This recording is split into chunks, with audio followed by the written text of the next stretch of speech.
Gordon and Spencer sat side by side at the big station.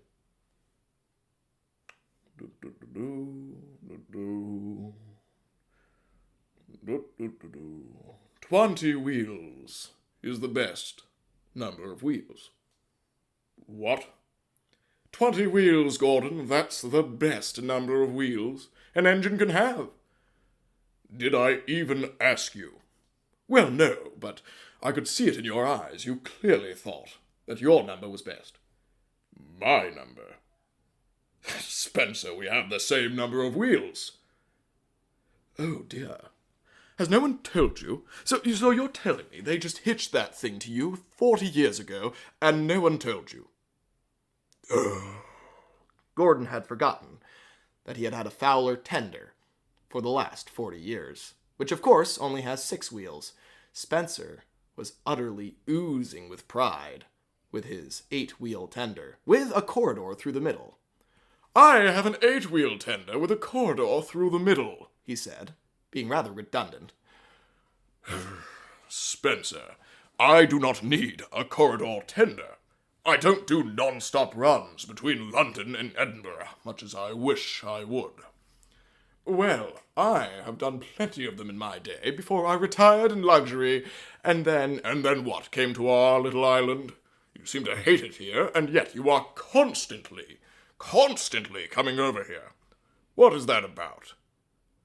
Spencer all of a sudden blushed and decided to change the subject rapidly. 20 wheels, Gordon, 20 wheels. And you're still running out of water constantly. You've got double the you've got double my capacity, and yet I never run out. What's that about? I know what it's about. It's the fact that you are such a smug jerk that Victor refuses to serve you at Crovan's Gate, so you can't stop there. I know that's what it is. He told me. Victor would never turn anyone away, Gordon. Oh, he turns you away. I believe he once said you take up a lot of track. And you know, it's true. About an extra axle's worth. Suddenly they heard laughter from the other side of the station.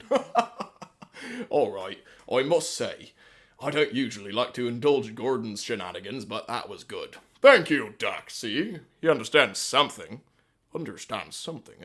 Are you implying that I'm somehow naive? Oh, here we go. Now it's a 3-engine dispute. No, we are still both firmly against you, Spencer. I'm just wondering what Gordon's saying over there. Nothing, Duck. I need you on my side for this one. Spencer. Good to see you. Hello, Sir Topham. Here to compliment me on my extra axle? No, actually. You're to report to the works soon. For what purpose? Well, I've agreed to do some work for the Duke and Duchess of Boxford. They want to have a modification made to you, and I told them that my workshops would do it. I, of course, had to convince Victor for 3 or 4 hours, but he finally agreed. Well, what modification, sir? I've already got a double chimney, I've got streamlining, I've got a corridor tender, Spencer, which I'm afraid has got to go. Are you kidding me? In the middle of this whole conversation? Oh, that is impressive. Sir, your timing couldn't be better. Did you hear this whole thing from inside your office? No, actually I had it soundproofed rather recently. But I assume you were... Never mind what they were talking about, sir. They haven't won an argument or anything. You can't take away my corridor tender. What are you going to give me? Not a 6-wheeler. Well, actually, Duke and Duchess have run into money troubles. They're thinking a 4-wheeler. Oh, God, 4-wheeler?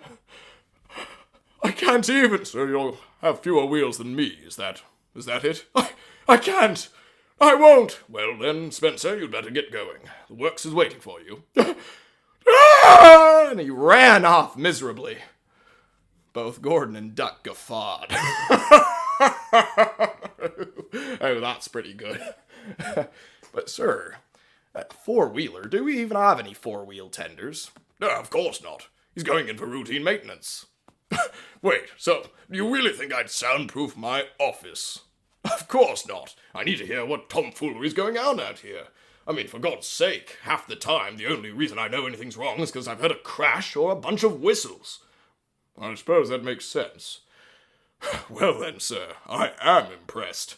Yes, well, I've got more of a sense of humor than my father had, some might say. Carry on, you two. And he went back to his office to make the arrangements for Spencer's totally normal overhaul. Of course, Spencer wouldn't get there.